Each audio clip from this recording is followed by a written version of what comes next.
ladies, welcome back to the channel. So before I get into the tutorial, I want to start off by saying I know it has been a while, you guys, do not kill me, but your girl has been literally working. I have been in grind mode. I literally have so many videos coming for you guys that I have filmed and edited, and I just, haven't got the chance to post. And that's because I have been working on not only my subscriber giveaway, 500 subscriber giveaway, but I've also been working on my online nail supply store, you guys.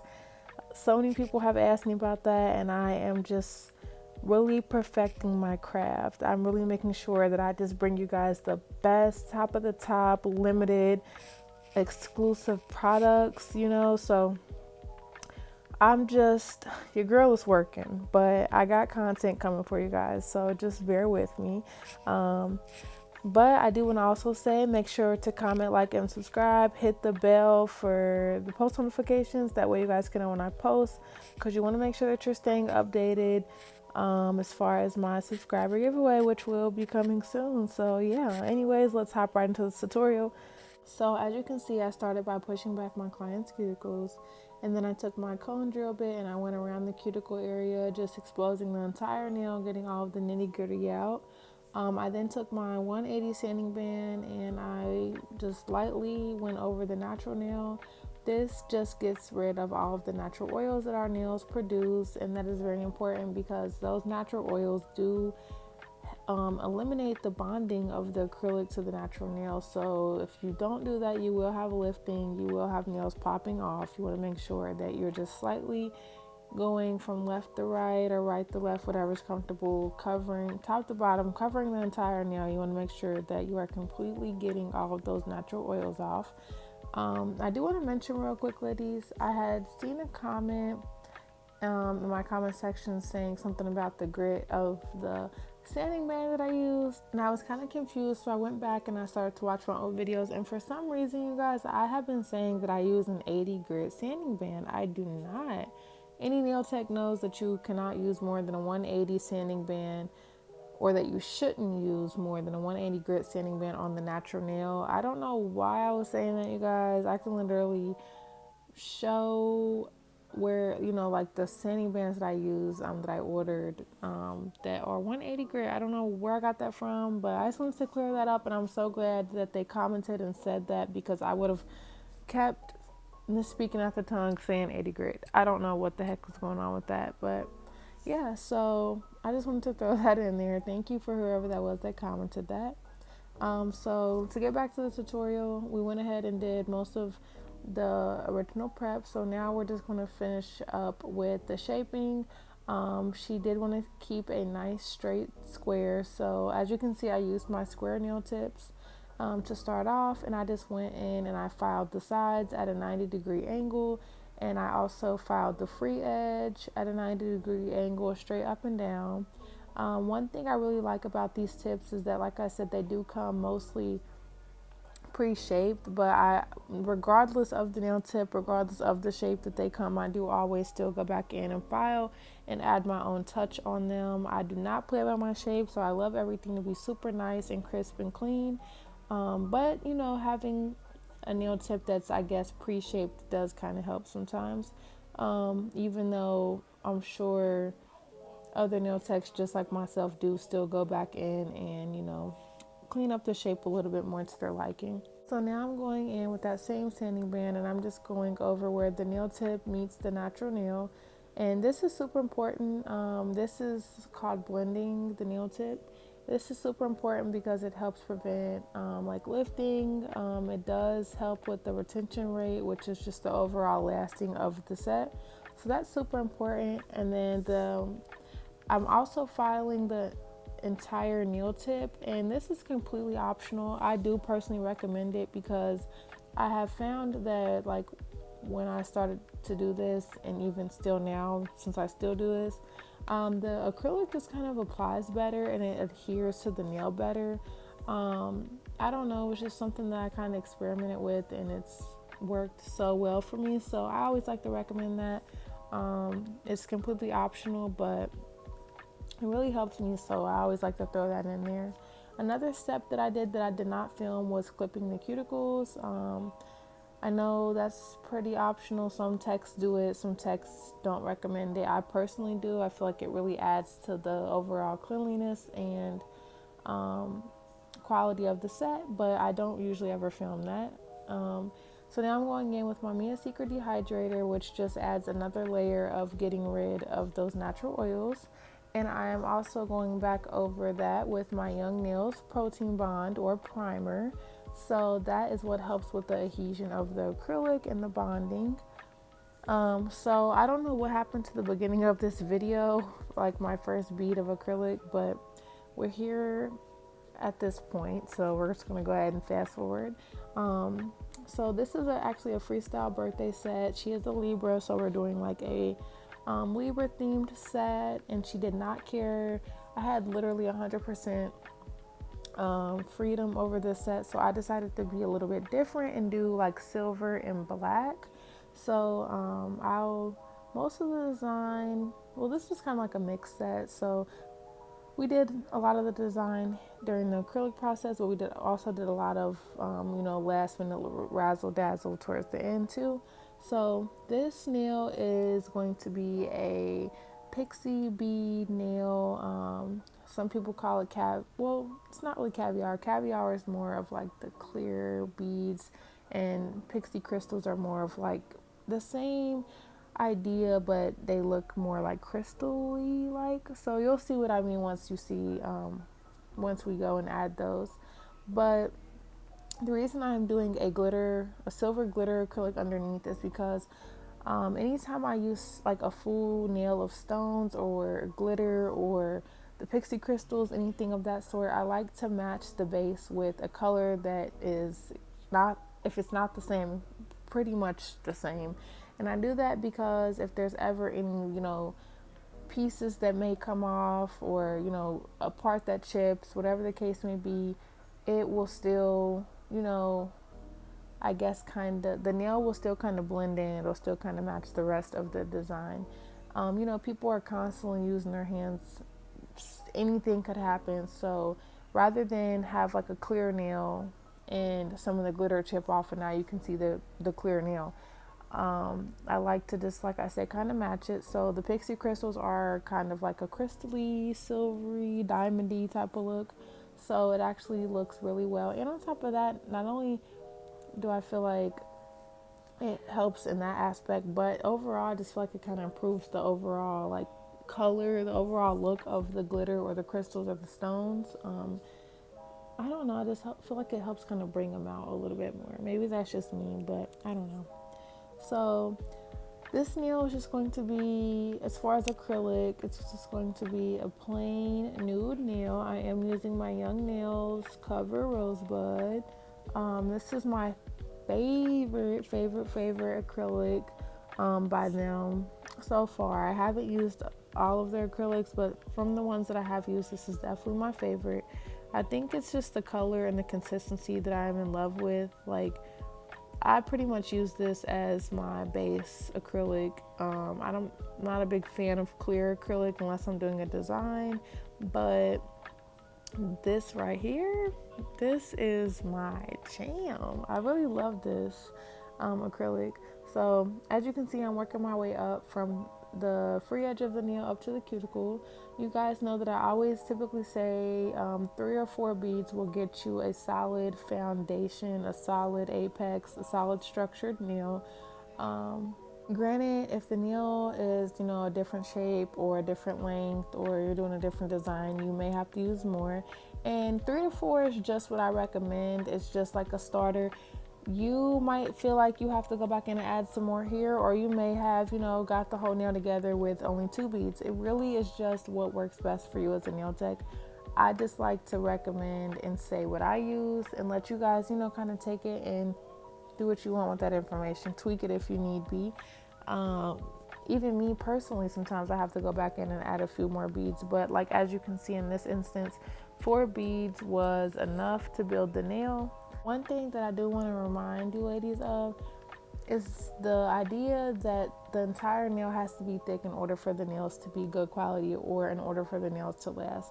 That is 100% not true. Of course, you want to make sure that the entire nail does have a good structure and does have enough acrylic overall, but the main part that you want to focus on is the apex, which is where the natural nail and the nail tip meet. So like where you go and glue the nail tip on, that is where the apex is once you start to apply the acrylic. And that's super important because I always like to explain it kind of like that part of like the nail tip connected to the being glued onto the natural nail is kind of like the root, and the acrylic is kind of like the flower, like the growth of a flower. So what I mean by that is without that root, the roots getting watered and getting what they need, that flower is not going to grow properly. So without the protection of that apex, without the protection of the nail tip, the area where the nail tip is glued onto the nail, without a strong structure right there, then you really don't have anything. The only thing that is holding that nail tip on for the most part originally is that glue, and then the acrylic comes back in and adds everything, or adds a little bit more to it, I should say. So you want to just make sure that the apex is what you focus on mostly. You do not need a super thick apex either, but I do recommend you turning the client's hand and looking at it from different angles, and you'll be able to see if you need more acrylic or not. It's better to have too much than not enough, although it might kind of make you spend a little bit more time in the filing stage. At least you can file it off rather than your client's nails just be breaking because they're too thin. So I do like to just throw that in there because a lot of people have this idea that as long as they just make the entire nail super fat, super thick, that the nails won't break, and that's not always true. So another thing I want to say is that as you're applying the acrylic, you want to make sure that you're working smarter and not harder.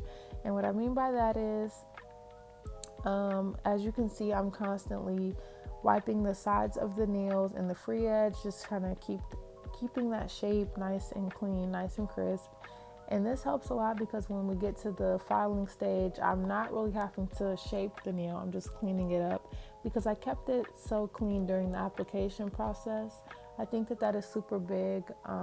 That's a super big step to try to do.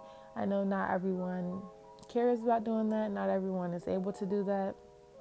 I just like to recommend it because I feel like, as you can see, the nails are super neat and super clean right now. So that saves me so much work in the end. I'm not having to completely bring that square shape back to life.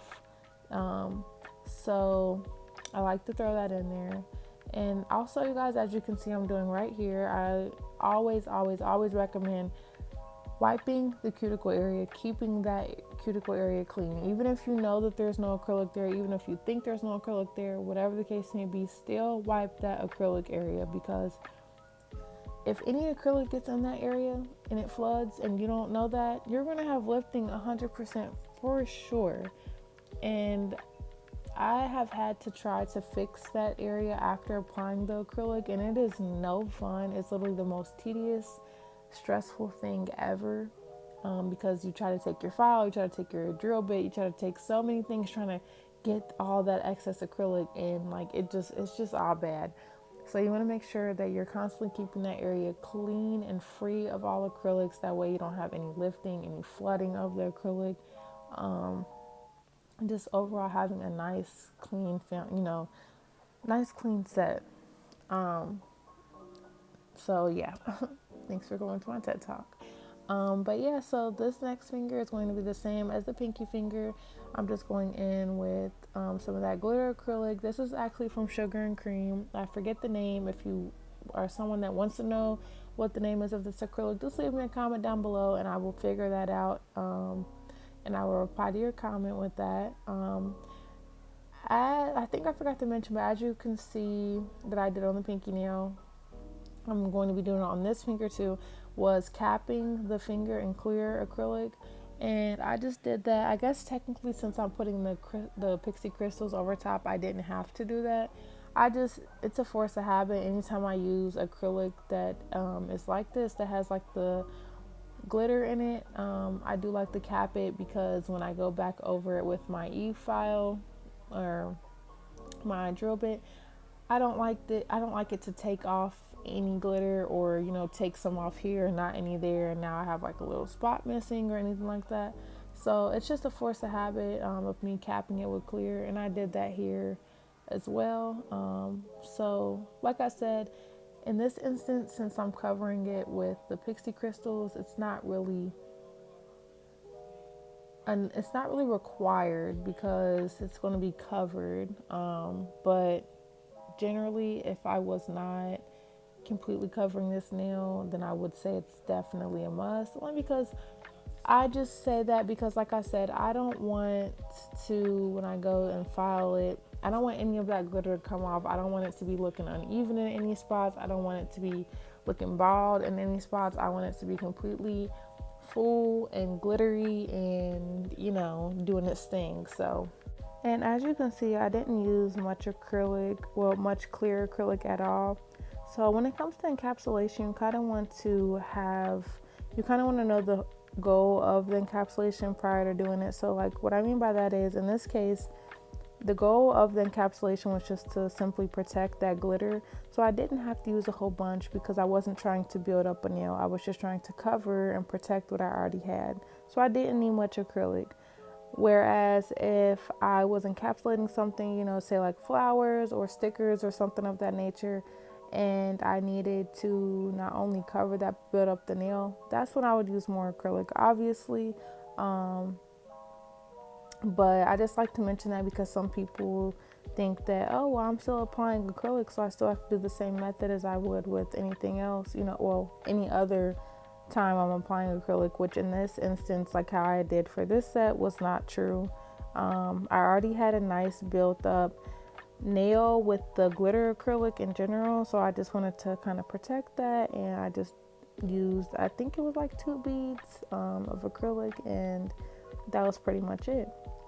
So now I'm going back in with that same cover rosebud, and I'm just building up the nail as well. This is just going to be a plain nude nail as far as the acrylic goes. One thing that I do want to add in as well, this was something that I really struggled with until I just got better. I just practiced and practiced. But when you're applying the acrylic, you don't want to drag the acrylic or pull the acrylic or apply too much pressure on the acrylic. You just simply want to feather it, just pat it down very softly, very lightly.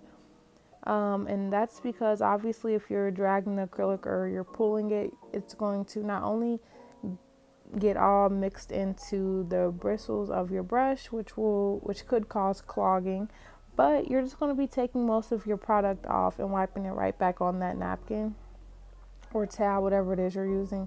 So that's why I say you just kind of want to feather it and lightly pat it. That way all your product, or most of your product anyways, is staying on the nail, and that's where it needs to be. So another thing, you guys, that I always forget to mention, but I think I'm going to start saying in all my videos, as you can see, like in between every bead, in between a few pats or a little bit in between the application, I'm constantly making sure that I'm dipping my brush back in the monomer and cleaning, making sure that my brush is staying clean and free of any acrylic possibly clogging. That is like the worst thing to deal with.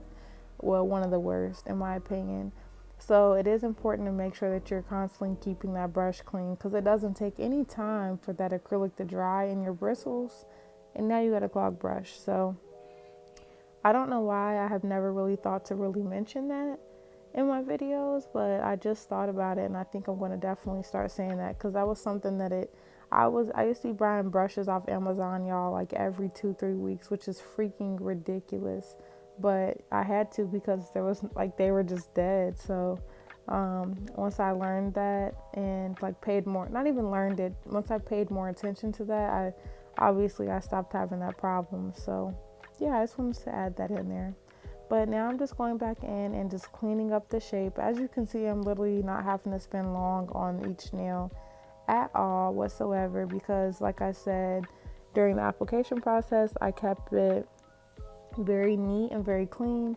So I'm not having to go back in and completely redefine the shape. I'm just cleaning it up and getting all of the excess acrylic that may be underneath the sides of the nails off, going back in, just filing at a 90-degree angle.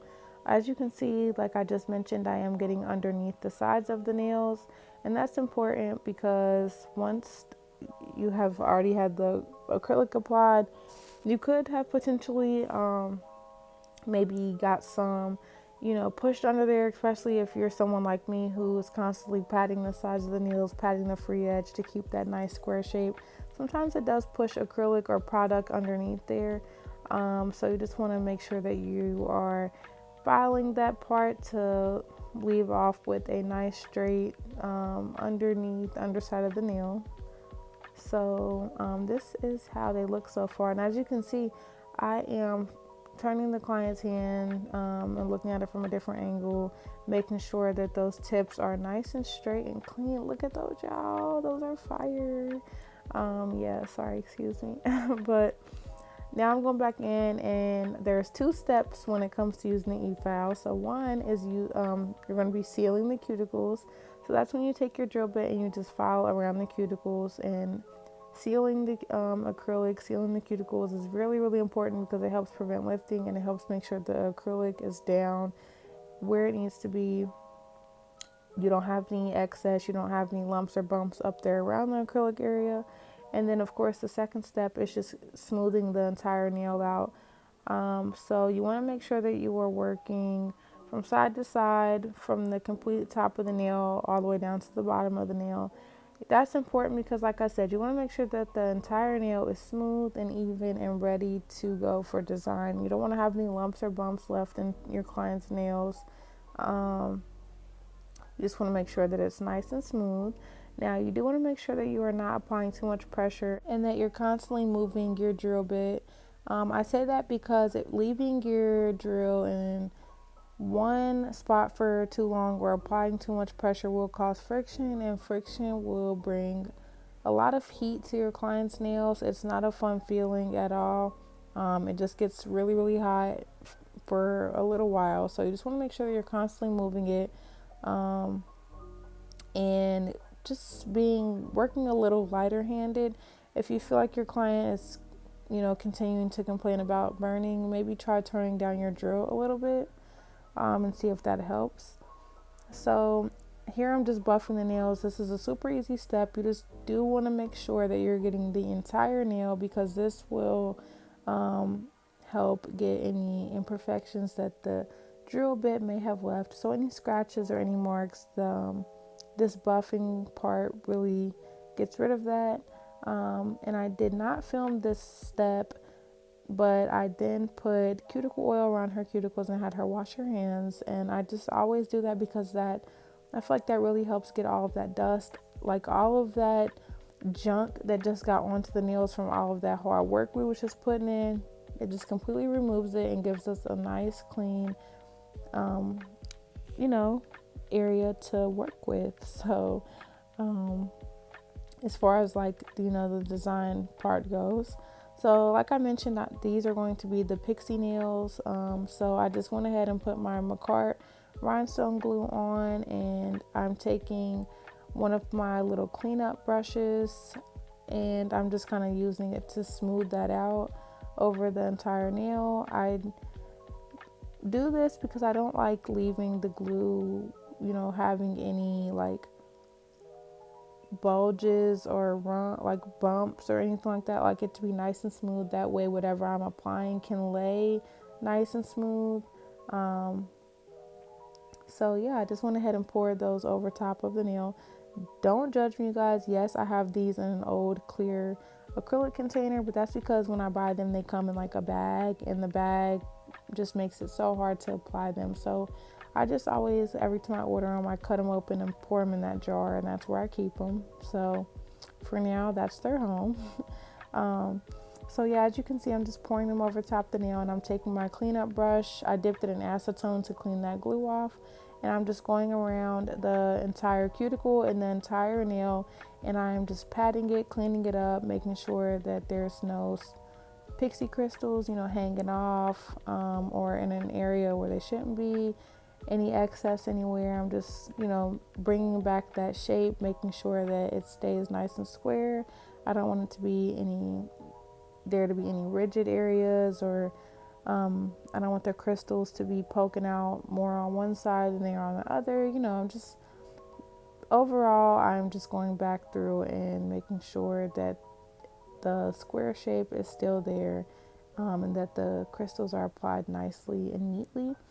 So I'm then going to let them dry for a good 60 seconds. So I did do this design, one by one on the rest of the nails because I felt like it was easier. But I'm applying a very, very thin layer of blooming gel. Like I said, I did end up going back and just doing it one nail at a time. So here you can see that I tried to go ahead and do it on 2 nails, but I don't know if it was because of the color I used or what. Normally I'm able to do it on more than 1 nail at a time, before drying, but for some reason when I was using this black, I was working pretty quickly too. It was just like by the time I got done with the second nail, the first nail had bloomed entirely too much, and it just kind of, took away from the entire design. So I did end up going back and just wiping it completely off and redoing it. So I usually, like I said, once I apply a thin layer, because you do want to make sure that the blooming gel is applied in a thin layer. You don't want it to be, the more blooming gel you have on the nail, the quicker it will bloom. And I had my thin layer and it was just blooming away. So I don't know if it was just me, but if you feel like you're having this problem, don't panic. Just do 1 nail at a time and then come back and just do them separately. That's what I did. It worked out perfectly. So as you can see, like looking at it now, I think that's why I left this part in the video, just so you guys could see what I meant by that. But as you can see, like on the middle finger, it's completely blooming out and it's taken away from the whole design that we were going for. So yeah, it was a no for me. Couldn't even salvage it. So I just went ahead and wiped that off with some acetone and let it dry for just a few seconds. So what I'm doing is going back in and applying another thin layer of the blooming gel, and then I'm going to take my old dotting tool, and as you can see on the top of my jar of acrylic, I just kind of have the black polish like poured out. So I'm just taking that dotting tool and dipping it in there, getting a nice amount of polish, and I'm just placing it on the nail and just moving it slightly to the right, slightly to the left, just creating like a little line. The blooming gel kind of takes care of the rest. And then so on the sides, you can do this differently. Let me say that real quick. You can do it a little bit differently. It does not have to be exactly perfect. That's the good thing about this design, is that all the nails essentially look the same, but they kind of have their own little look to them. But on the sides, I kind of, on that nail, just kind of like dotted them. And that was pretty much it. The blooming gel kind of did its thing. So I'm doing the same thing here, but as you can see, like the ones on the middle nail kind of were bigger. These ones are kind of smaller. I feel like that overall adds to the design in general, because it just gives it more of like a unique look. You know what I mean? They're not all exactly the same. Just like kind of with like marble nails, not every nail is going to look exactly the same, but they're all the same design in general. So I went ahead and did that design on the ring finger and the thumb, went ahead and cured it. I then also applied gel top coat and let that cure for 60 seconds, and then I'm coming back in and adding the stones. So the reason that I add the top coat first and then go back in and add the stones is because I've noticed that when I applied that rhinestone glue over top of the top coat, it blends in better and it's not so obvious where the rhinestone glue is. So yeah, that's just the tip. You don't have to do it that way. That's just how I like to do it. So I went ahead and applied a Libra gem on the middle finger, and I did make sure that I did add like a decent amount of rhinestone glue underneath of there. I did the same thing with this ring finger. We're going to be doing a little money symbol and one of the little Saturn cross type of charms. I'm sure you guys have seen these all over. They're really popular. But I'm just making sure to press those down, making sure that they're in the glue nice and neat. And then I'm letting them cure for 60 seconds, and this is the final result. So I am in love with these. I loved that I chose to do black. It was a different color. You don't see it too often, and she loved them, and so do I. So I hope you guys enjoyed this video, and make sure to comment, like, and subscribe. Comment if there's anything that you want to see me do. And until next time.